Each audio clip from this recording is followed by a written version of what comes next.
Hi, welcome once again to Tag Investments. My name is Anuj Gupta, your strategic wealth partner. So today we're going to talk about one more IPO by the name of Mazagon Dock Shipyard. So it's coming with an IPO tomorrow, which is 29th of September, and it closes for subscription on 1st of October. So as we go ahead, we'll speak more on what it has to offer and what are the details of this IPO.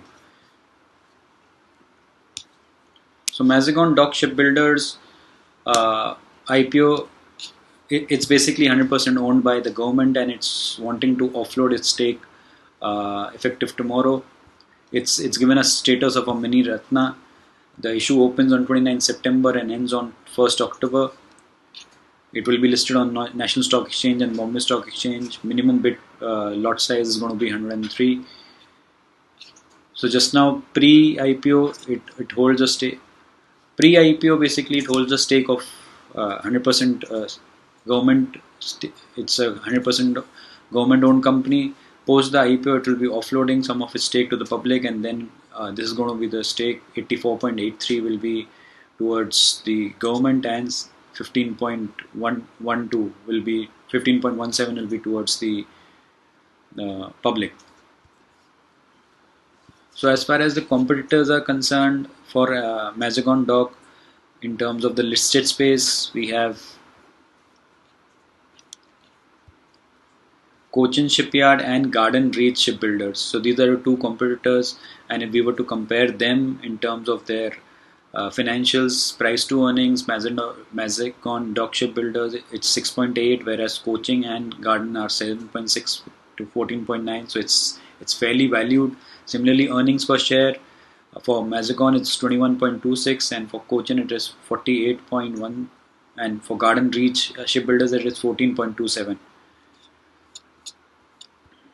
Coming to the business model of Mazagon Dock, so Mazagon Dock is basically primarily into construction and repairing of warships and submarines. So it enjoys a monopoly from the government orders in terms of getting orders for the submarines and warships. Besides that, it's also into so it's primarily into defense vehicles and not doing anything else. Whereas the listed peer like the Cochin Shipyard, they are into passenger vehicles. They are into other building materials for the sea, other than the defense material. So the revenue breakup mainly comes from the shipbuilding, and 70% from the shipbuilding, 30% from submarine and heavy engineering. The order book is pretty impressive. So as far as the immediate order book is concerned, there's no problem. But at the same time, in the future, given the new rules of the defense procurement systems processes, it says that you'll actually need to bid so that private companies can also get a chance to participate in the offerings and in the vendor creations. As far as the financials are concerned, it's growing at a rate of 9% through 2017 to 2020. While its operating and net profit fell 17 and 6% during the period, but it still has a decent annualized profit share.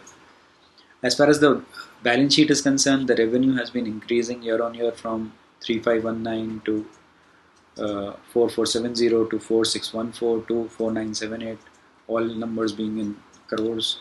The EBITDA from financial year 2017 till 2020 is in front of the screen, which is 882, 712, 852 and 425. The net profit has been almost consistent from 598 to 496 to 532 to 477. It has decreased a little, but it is a profitable company. As far as the margins are concerned, the margins have been dropping because of the dependency on few parts of the shipbuilding and the entire construction, that they have to outsource it and they have to rely on subcontractors, and they also have to import few of the parts from its foreign counterparts. The key risks are that one, it has a dependency on the government orders. So tomorrow, when private companies come in, they may steal away the orders from Mazagon Dock. So that's one of the key risks. The environmental cost is always one of the risk. Then because it's a government owned organization, so it always delays the projects and overruns in terms of the time and cost. So once the private players come in, so they'll have a tough time, or that's where the challenge comes in for Mazagon Dock. Other than that, it's almost enjoying a monopoly in this business of shipbuilding and defense materials for the Indian Navy. Uh, it's also partnered with France and Italy in terms of making the submarines and the ships very, very robust and very, very competitive in terms of its defense utilization. So, overall, a good company. So, to know more about what Mazagon Dock Shipbuilders business model is and who are the competitors and whether one should apply in this IPO or not, they have given the DHRP, which is attached in the link below. Uh, you can read through this DHRP and make a decision. The IPO is open for subscription tomorrow and ends on 1st of October.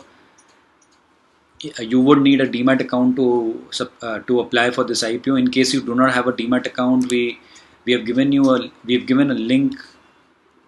We've given a link below in the description box, so you can apply. You can actually click on that link and open a demat account and then apply for the IPO. Thank you so much for the watch. In case if you have any further questions or queries, you may leave a comment below and our team will be happy to help you and resolve all your queries. Thank you so much for the watch. Have a nice day and a happy financial life. Thank you.